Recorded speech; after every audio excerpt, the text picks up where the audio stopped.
ఈరోజు ప్రకటించిన civil services 2023కు సంబంధించిన రిజల్ట్స్ ఏవైతే ఉన్నాయో అందులో ఎనలాగ్ ఐఏఎస్ అకాడమీ తరఫున 50 ర్యాంకులు రావటం అన్నది మాకెంతో గర్వంగా ఉంది. అందులోనూ ఈ 50 మందిలో 25కు పైగా ర్యాంకులు తెలుగు వాళ్ళు అవటం అన్నది ఇంకా ఆనందంగా అనిపిస్తుంది మాకు. అయితే ప్రతి సంవత్సరము మా ఎనలాగ్ ఐఏఎస్ అకాడమీ తరఫు నుంచి కనీసము 50 నుంచి 60 ర్యాంకులు ప్రతి సంవత్సరము మేము ఈ దేశానికి ఇస్తున్నాము సివిల్ సర్వెంట్స్ని. ఇది కూడా తలుచుకుంటా ఉంటేనే ఆహా ఎంత బాగా చేస్తున్నాం అని మాకే అనిపిస్తూ ఉంది.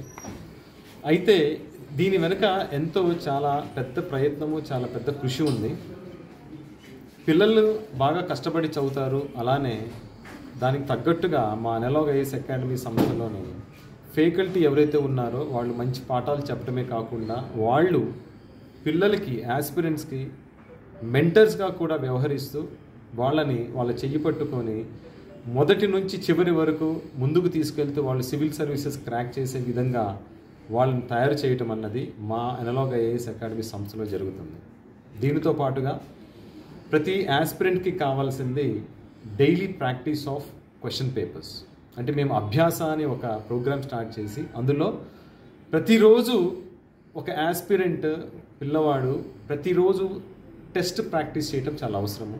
దాన్ని రివిజన్ చేసుకుంటూ మళ్ళీ టెస్ట్ ప్రాక్టీస్ చేయాలి. అంటే డైలీ టెస్ట్, వీక్లీ టెస్ట్, అలానే 15 రోజులకు ఒకసారి కండక్ట్ చేసే ఫోర్ట్నైట్లీ టెస్ట్, మంత్లీ టెస్ట్, అట్లానే క్వార్టర్లీ టెస్ట్ నిర్వహిస్తూ ప్రతిరోజు పిల్లవాడు తను నేర్చుకోవటమే కాకుండా తన చుట్టూ జరుగుతున్న సమాజాన్ని గురించి ఎంతో నాలెడ్జ్ సంపాదిస్తూ ఆ నాలెడ్జ్ని అప్లై చేస్తూ ఏవైతే పరిస్థితులు ఉంటాయో వాటిని అప్లై చేస్తూ తన నాలెడ్జ్ని అప్లై చేస్తూ ఈ పరిస్థితులకు సంబంధించిన సొల్యూషన్స్ తీసుకురాగలిగిన స్థాయికి చేరుకుంటున్నారు పిల్లలు.